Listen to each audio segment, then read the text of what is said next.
Ce podcast a encore été une fois réalisé sur du super matériel fourni par eTribu.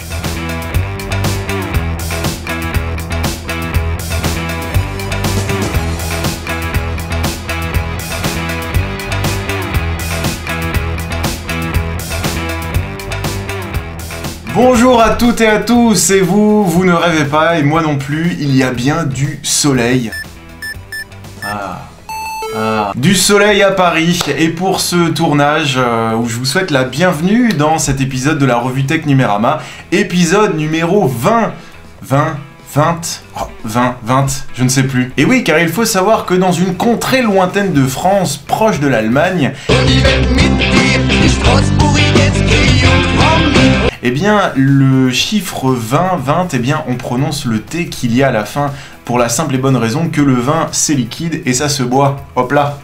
Donc, petite dédicace à nos amis de Strasbourg jusqu'à Mulhouse, en passant par Colmar, Kuttertheim, Soulsk, Döring, Münster, Suffolk-Weyerheim, ainsi que Fessenheim, c'est ceux qui pourront bientôt se gratter le dos avec les oreilles. Et de quoi allons-nous parler dans cette revue tech numéro 20? Eh bien, on va parler de la fête du GIF animé qui se tiendra proche de Paris. On va parler de la censure sur Internet et de l'incroyable performance de la France. On va parler de Adopi et de Wikileaks qui seront bientôt enseignés au lycée.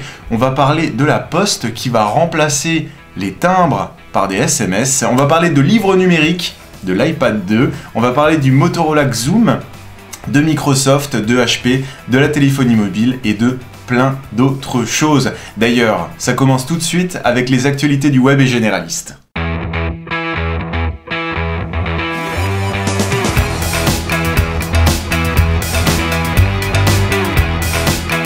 Et pour commencer en légèreté ces actualités du web et généraliste, je vous propose la fête du GIF. Souvenez-vous, la première fois que vous alliez sur Internet dans les années 90, eh bien vous avez peut-être vu ces fameuses petites images animées sans le son, qui peuvent tourner à l'infini avec un niveau de couleur plutôt restreint, ce qui leur donne cette petite particularité. Eh bien les GIFs sont devenus au fil des années une véritable institution sur Internet, et plus on avance dans le temps et plus on arrive dans les années 2000, c'est devenu une véritable institution des petites images drôles que l'on s'échange sur Internet pour les amateurs de LOL. Eh bien, des farfelus, des petits freluquets ont décidé d'organiser le festival du GIF, le premier festival du GIF international, et ils n'ont pas trouvé mieux que de l'organiser à Gif-sur-Yvette, proche de Paris, à l'ouest de Paris. Si vous avez envie de participer à cet événement international de la fête du GIF, eh bien n'hésitez pas à vous rendre dans les notes de l'émission. Ils ont créé un compte Facebook, ils en sont encore au début de l'organisation, donc si vous avez vraiment envie de vous investir, si le GIF c'est toute votre vie, eh bien vous pouvez rejoindre les groupes, contacter les organisateurs, participer avec eux, et ça semble être une fête très festive. Il y a une petite répétition, mais je pense que certains auront compris. N'hésitez pas à vous rendre dans les notes de l'émission pour trouver le groupe sur Facebook. On va un petit peu moins rire maintenant avec le 12 mars dernier qui a eu lieu la journée mondiale contre la cybercensure. Ce n'est pas une fête, c'est une date symbolique qui a été lancée par l'association Reporters sans frontières. Internet en général étant un vecteur de liberté et une manière de communiquer extrêmement rapide, et justement où il très difficile d'avoir du contrôle, eh bien l'association a tracé la carte des pays à surveiller par leurs actions qui vont à l'encontre de la liberté d'expression sur Internet, ainsi que les pays qui sont considérés comme ennemis, c'est-à-dire ceux qui vont censurer, bloquer des sites, etc. Eh bien, nous pouvons applaudir tous ensemble le pays des droits de l'homme et de la liberté d'expression, la France, qui est le seul pays de l'Union européenne à y figurer. Voilà, triste performance pour la France. Si vous avez envie de retrouver la carte, le lien, les explications et tout ce que vous pouvez savoir là-dessus, n'hésitez pas à vous rendre dans les notes de l'émission ou sur 12mars.rsf, Reporters sans frontières.org. Voilà, ça devient presque honteux d'être français. Maintenant, je vais vous demander de fermer les yeux et de vous souvenir, lorsque vous étiez jeune, lorsque vous étiez à l'école. Souvenez-vous, maths, histoire géo, philosophie, Wikileaks et Adopi. Rien ne vous choque? Eh bien, et pourtant, la loi Adopi qui avait déjà prévu d'être enseignée au collège lors du brevet informatique et internet. Sérieusement, ça existe? Eh bien, Wikileaks et Adopi seront au programme des terminales L, littérature, et ce dès 2012. Baptisés droits et grands enjeux du monde contemporain, les lycéens aborderont des thèmes comme la liberté de communication, LOL, les communications électroniques, les menaces qui pèsent sur la liberté de l'internet, les respects de la vie privée et Adopi. Si vous avez envie de retrouver l'ensemble du programme académique avec toute la description des parties, des sous-parties, de comment seront abordés les sujets, n'hésitez pas à vous rendre dans les notes de l'émission, vous cliquez sur un lien et vous avez tout, comme d'habitude. Vous pensiez que la langue française allait s'arrêter en si bon chemin et qu'elle allait arrêter de traduire de manière complètement débile tous les termes informatiques anglais. Eh bien, détrompez-vous. Après le joystick qui devient manche à balai, eh bien, découvrez le terme widget qui devient vignette active.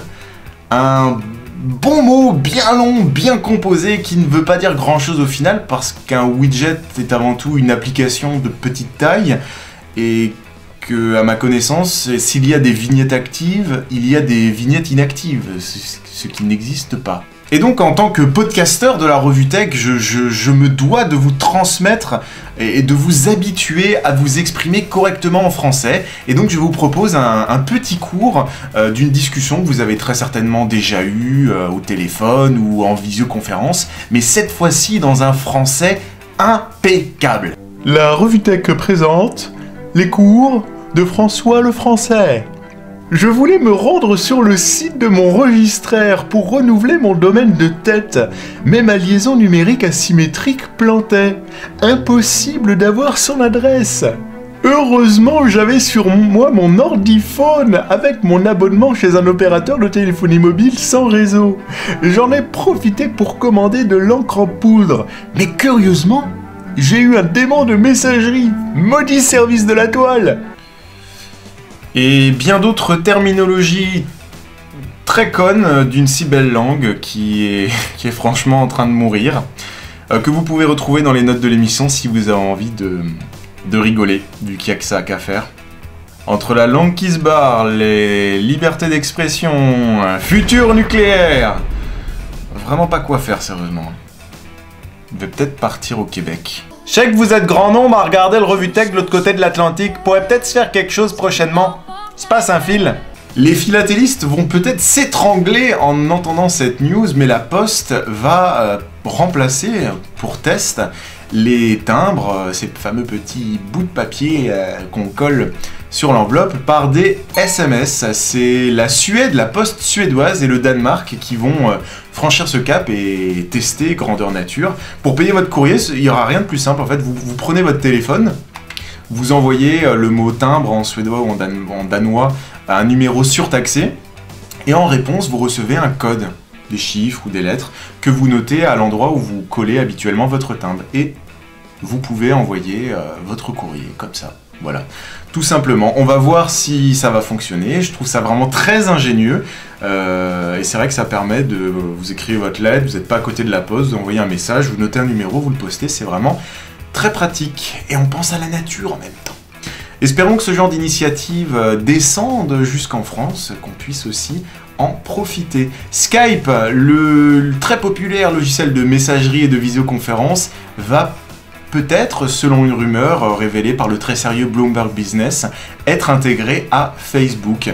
C'est-à-dire que Skype est en train de travailler à une version complètement web de son logiciel de messagerie qui nous permettra visiblement de converser de manière visuelle avec un ou plusieurs de nos amis directement intégrés à Skype. Lorsque vous vous connectez, vous savez, tout en bas, vous pouvez chatter avec vos amis. Bien là, vous pourrez non seulement chatter de manière écrite, mais en plus activer la visioconférence. C'est une manière pour Facebook de rester un petit peu dans la course face à Google qui propose déjà la visioconférence dans Gmail. C'est-à-dire que lorsque vous vous connectez à votre email Gmail, si vous en avez une, bien sûr le côté en bas, vous pouvez chatter avec les gens et vous pouvez même activer la visioconférence.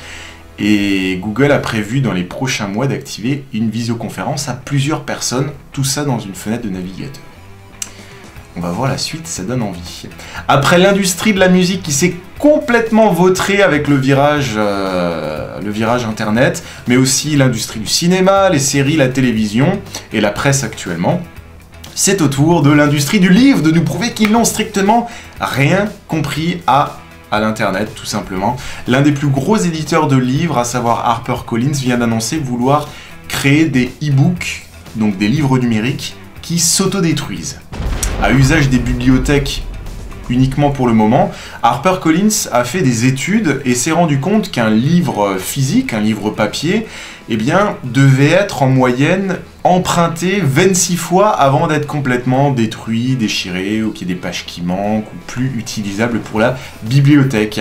Et c'est ce qu'ils veulent reproduire tout simplement pour les livres numériques. C'est-à-dire que les bibliothèques qui s'équipent en tablette ou en liseuse de livres numériques, eh bien lorsqu'ils achèteront des livres à HarperCollins, tous les 26 emprunts de personnes, eh bien le livre s'autodétruira.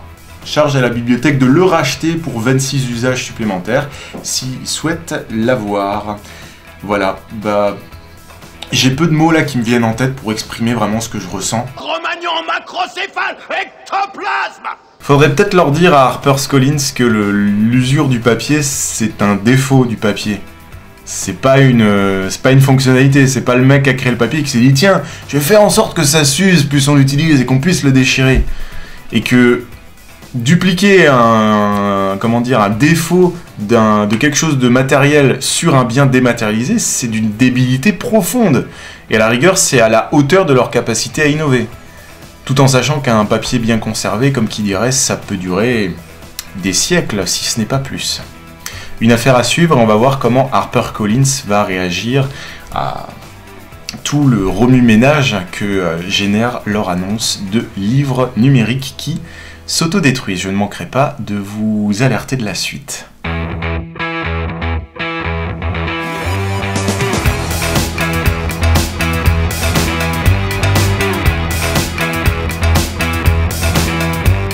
Et on va passer dès à présent à l'actualité des géants des nouvelles technologies. Quand on dit nouvelles technologies, on pense forcément à eux, à savoir Apple, Google, Microsoft et HP dernièrement. Et Apple justement qui a présenté son nouvel iPad, l'iPad version 2. L'iPad version 2 qui... Il a deux caméras. Il est plus fin de 30%. 30% plus fin. Il y a un nouveau processeur à l'intérieur, donc wow, ça carbure. Et on peut l'avoir en blanc et en noir. Très utile. Et il y a iMovie et GarageBand dedans. Et en fait, j'ai peut-être mal noté toutes les nouveautés ou elles m'ont mal été tranches. Je pense que le mieux qu'il y a à faire, c'est de regarder la publicité qui est disponible sur le site Apple.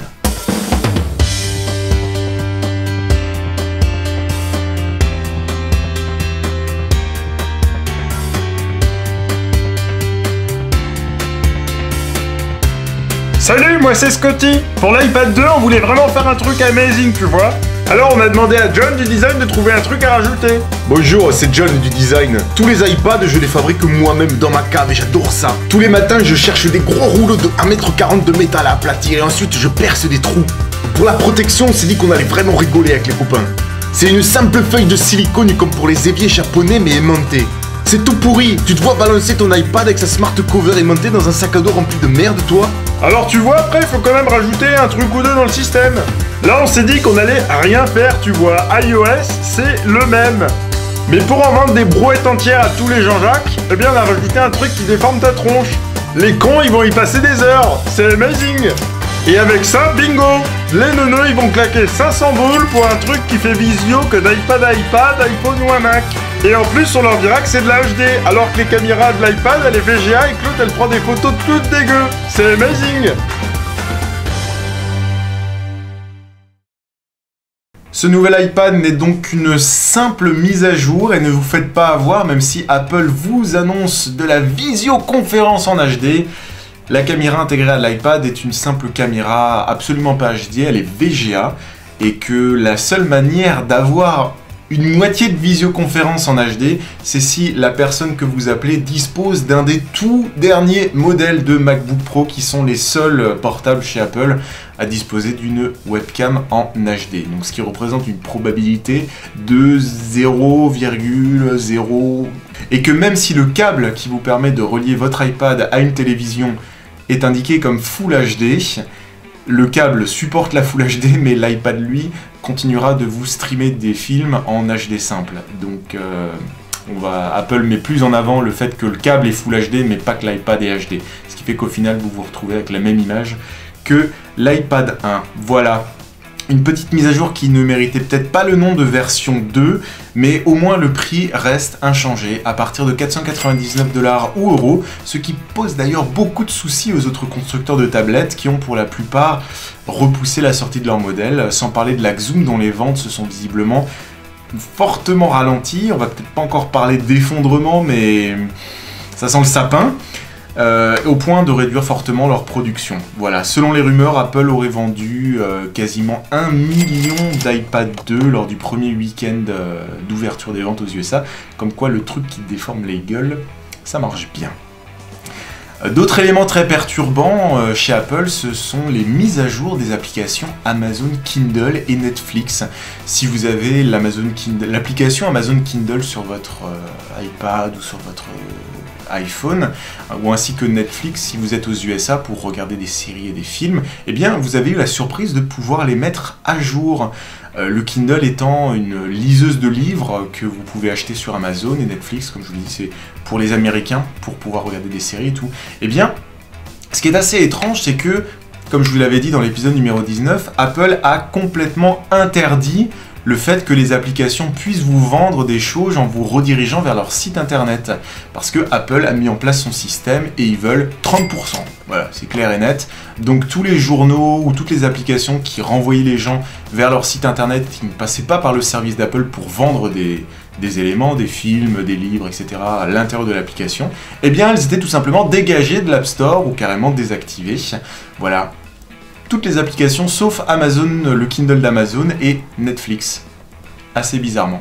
Pourquoi ? Parce que ce sont des applications extrêmement populaires et que si un jour Apple venait à dégager l'Amazon Kindle ou Netflix, ça gueulerait tellement que ça pourrait faire chuter les ventes. Donc voilà.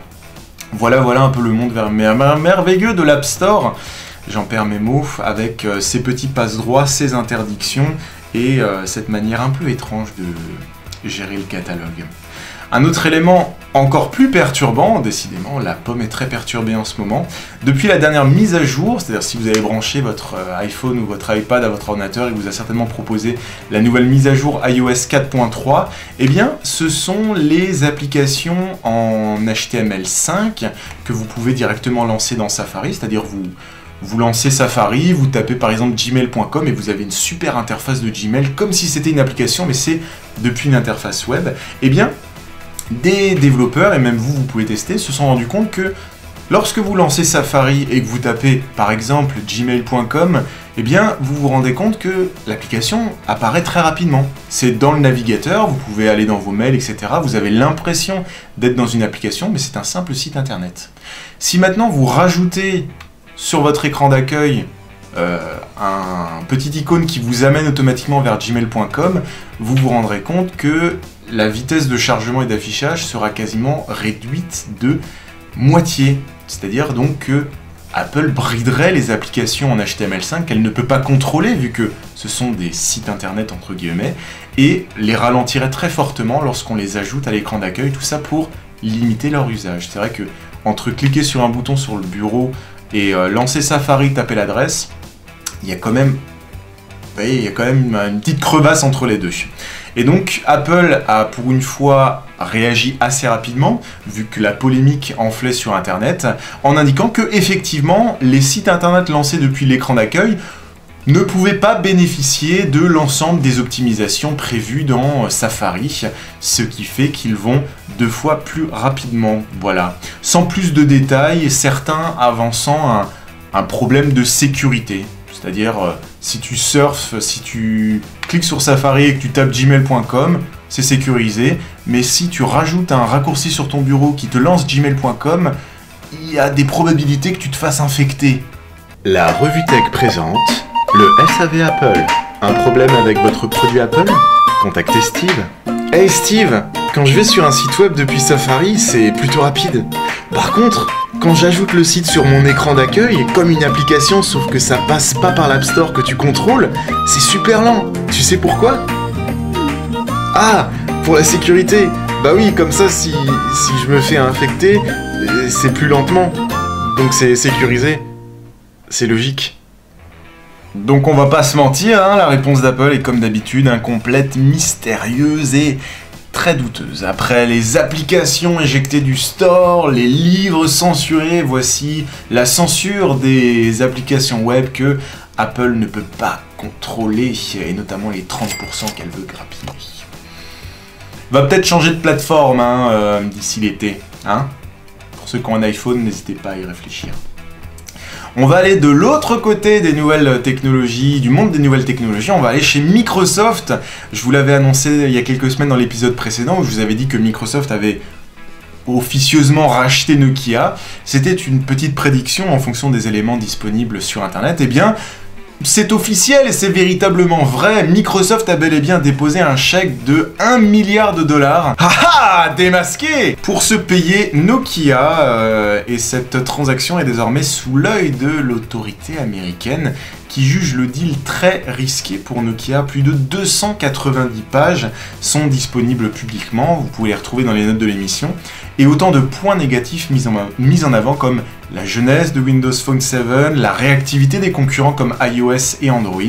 Donc la SEC, l'autorité américaine, rendra son jugement prochainement pour valider ou invalider ce deal entre Microsoft et Nokia à plusieurs milliards de dollars.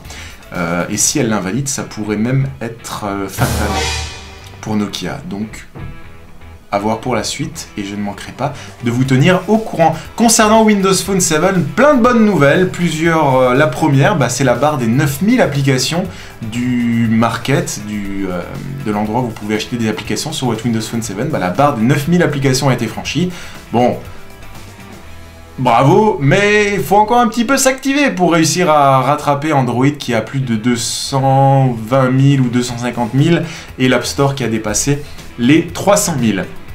Mais c'est bien, faut continuer. Il y a l'ajout du mode trial qui permet de tester une application avant de l'acheter, comme une version d'évaluation.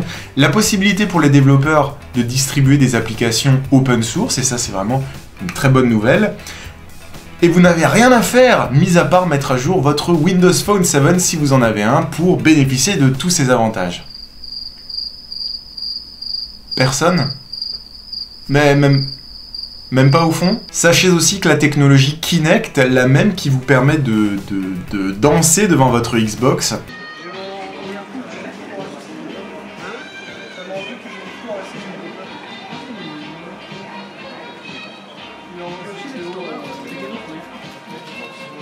eh bien, sera bientôt supporté par les Windows Phone 7. Alors vous allez me dire, à quoi ça va servir que mon Windows Phone 7, il arrive à reconnaître mes mouvements et savoir que je danse devant lui?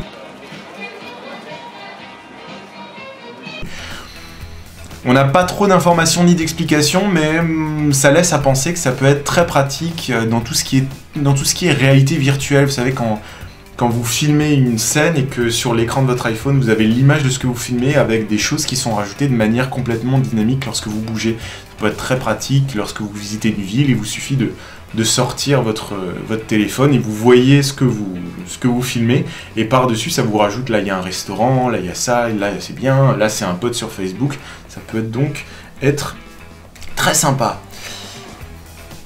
Il n'est même pas arrivé en Europe qu'il tire déjà sa révérence et qu'il s'en va. C'est terminé pour le Zune, le fameux baladeur de Microsoft qui devait concurrencer à la base l'iPod Touch plus précisément, et celui qui a impulsé l'interface que l'on retrouve sur les Windows Phone 7.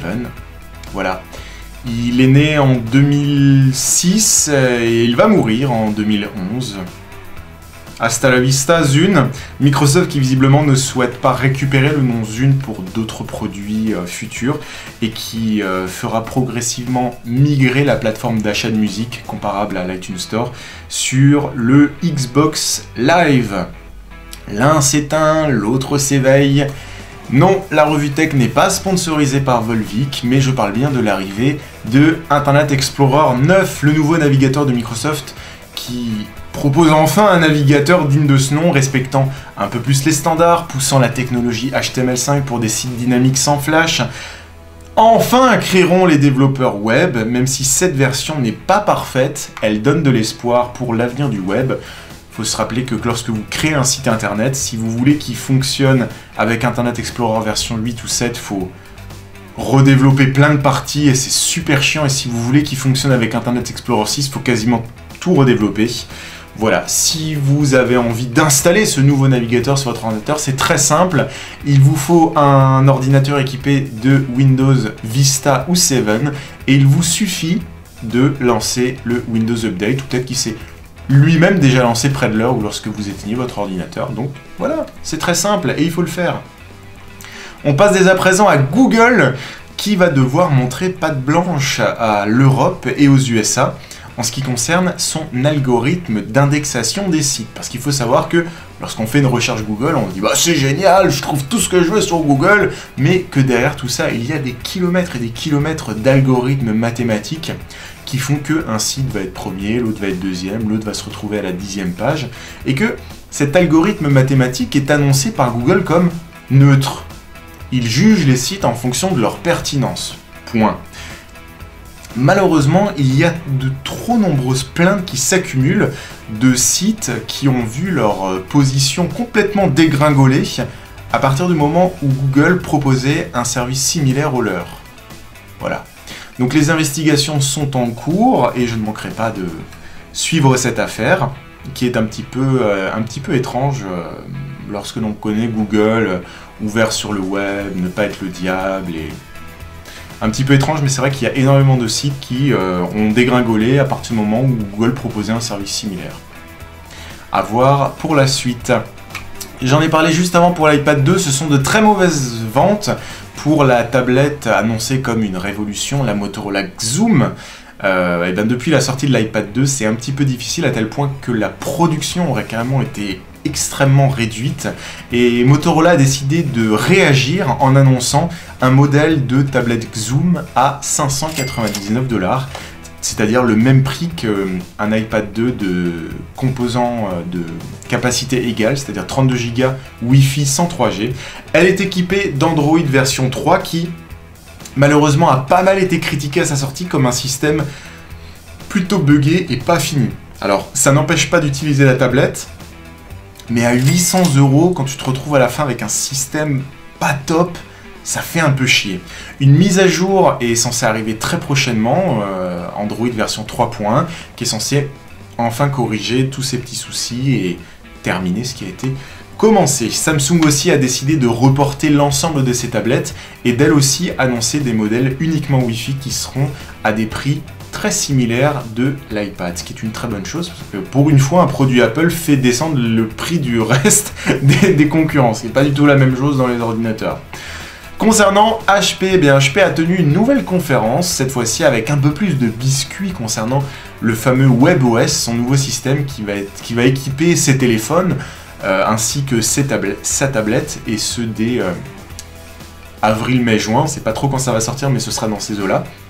Eh bien, cette fameuse tablette, la Touchpad, équipée de WebOS, elle aussi sera vendue à partir de 499$. C'est une très bonne chose. WebOS sera quant à lui donc disponible sur les téléphones et sur les tablettes, ainsi que sur les 100 millions de PC que compte vendre HP en 2012. C'est-à-dire que WebOS va se retrouver vraiment partout, dans les imprimantes, dans la tablette HP, dans les téléphones HP, et même dans ses ordinateurs. On pense très certainement à un dual boot, comme sur un Mac on peut lancer Windows et macOS, bien on pourra lancer Windows et WebOS, et visiblement on pourra même lancer WebOS dans Windows, très pratique. Et d'ailleurs en 2011, HP vous proposera de tester WebOS sur votre ordinateur sans rien faire directement depuis un navigateur internet. C'est-à-dire que vous aurez juste besoin de lancer Firefox, Google Chrome ou Safari, vous taperez une adresse spéciale et dans la fenêtre vous aurez WebOS que vous pourrez tester et vous pourrez voir si ça peut vous convenir pour votre prochain ordinateur peut-être. Voilà, HP a aussi annoncé la suite de son ambition qui est le cloud, le nuage numérique dans lequel seront stockées vos données, qui permettra de connecter votre imprimante à votre téléphone, à votre tablette, à votre ordinateur, etc. Et un genre d'App Store géant où on pourra acheter des applications pour son téléphone, pour sa tablette, pour son ordinateur, pour son imprimante, etc. à peu près aux mêmes conditions que l'App Store ou que le market de Windows Phone 7 ou même de l'Android, c'est-à-dire 30% pour HP, le reste pour le développeur, quelques règles à suivre pour bien classer son application et qu'il n'y ait pas de soucis. Voilà, donc l'avenir s'annonce un peu plus radieux pour la concurrence.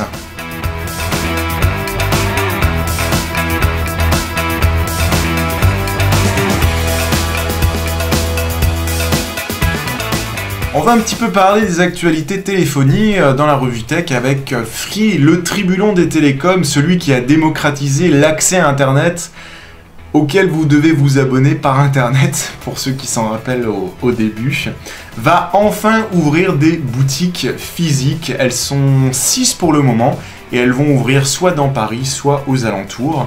Ce seront des boutiques physiques de 50 à 300 mètres carrés. Voilà, pas de date prévue, mais visiblement c'est pour l'année 2011. On va enfin pouvoir aller gueuler quand ça fonctionne pas. On arrive à peine à avoir la 3G partout en France de manière correcte, que les attributions des fréquences pour les futurs réseaux 4G de 4ème génération, qui nous permettront d'atteindre des folles vitesses sur nos téléphones et sur nos tablettes en mobilité, eh bien sont presque bouclées. Il y a 4 blocs de fréquences 4G qui permettront donc à 4 opérateurs de se porter acquéreurs. On pense notamment à Orange et SFR pour les 2 premiers blocs qui sont très gros et les 2 autres blocs de fréquences un peu plus petits pour Bouygues et pour Free qui se sont montrés très intéressés. Et pour une fois, le gouvernement a un petit peu réfléchi et s'est dit vouloir un prix modéré pour ces licences 4G. Il faut savoir que pour déployer un réseau 3G de téléphonie mobile, il fallait payer quasiment plus de 600 millions juste pour avoir le droit de l'État de déployer son réseau. Et bien là, le gouvernement a proposé une meilleure solution. Ils demanderont un prix très modéré à condition que les opérateurs s'engagent à couvrir plus de 99% de la population d'une manière extrêmement rapide et très correcte, ce qui permettra d'avoir un très bon réseau au lieu de faire payer très cher la licence aux opérateurs. Voilà. Rendez-vous fin de l'été pour l'annonce officielle, savoir qui se porte acquéreur, à quel prix, etc. Je ne manquerai pas de vous en informer. Si vous êt abonné Bouygues Telecom, vous avez peut-être remarqué qu'avec votre iPhone, vous pouvez enfin partager votre connexion à Internet par le Wi-Fi, Bluetooth ou USB. C'est-à-dire que, je sais pas, vous êtes dans la nature, en déplacement, et bien vous pouvez utiliser votre iPhone comme un relais Internet. C'est-à-dire que vous vous branchez à votre ordinateur avec un câble, ou vous activez le partage via le Wi-Fi, vous prenez votre tablette, vous la connectez au Wi-Fi de votre iPhone et vous accédez à Internet. C'est extrêmement gratuit, et pour le moment, c'est gratuit. On s'était dit, putain, mais c'est génial, Bouygues Telecom, ils ont oublié d'être cons pour une fois. Non, vous en faites pas, c'est gratuit, mais jusqu'en mai. Moment à partir duquel Bouygues Telecom vous proposera cette option de partage Internet à 20 € par mois. Voilà, 20 € par mois pour partager une connexion Internet que vous payez déjà pour votre téléphone. La caisse, c'est au fond. Une bonne nouvelle dans le monde de la téléphonie mobile, c'est Google Voice qui va arriver maximum début 2012 en Europe et donc en France. Google Voice, c'est un service très pratique qui va s'intégrer dans votre email Gmail et qui vous permettra de passer des coups de fil ou des SMS directement. C'est-à-dire que où que vous soyez, du moment que vous avez Internet, vous allez sur gmail.com, vous rentrez, vous regardez votre email comme d'habitude, et sur le côté, vous avez un petit téléphone sur lequel vous cliquez, vous pouvez composer des numéros, vous pouvez envoyer des messages. Bref, c'est très pratique et les tarifs sont soit très bas, soit gratuits. Donc c'est vraiment très pratique. Et d'ailleurs, il faut savoir que Google Voice analyse votre conversation et vous affiche de la pub en fonction des mots que vous dites. Allô, mon petit cœur? C'est ton cornichon d'amour. Ouais, oui, ma femme est partie là. Je suis seul là. Quoi? Mais oui, je te jure, je vais la quitter.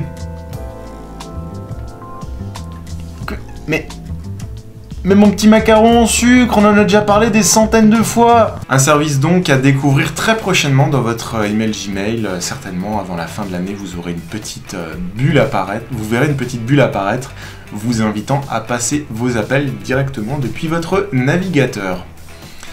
Taxer la marine à vapeur pour financer la marine à voile. C'est en ces quelques termes que l'on peut résumer le cas de la France, qui va être encore une fois traité en justice par la Commission européenne pour non-respect des droits après avoir mis en place sa taxe sur les opérateurs pour financer l'arrêt de la télévision sur les chaînes publiques. C'est-à-dire, vous avez très certainement entendu parler de cette affaire. Le président de la République a décidé d'arrêter quasiment toute la publicité que vous pouvez voir sur France 2, France 3, France 4, etc.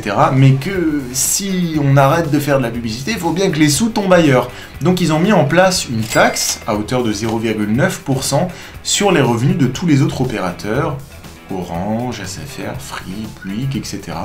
Et 0,9% de leurs revenus, ce qui représente à peu près par année 400 millions d'euros par an. Voilà, ce qui permet de financer France Télévisions, etc.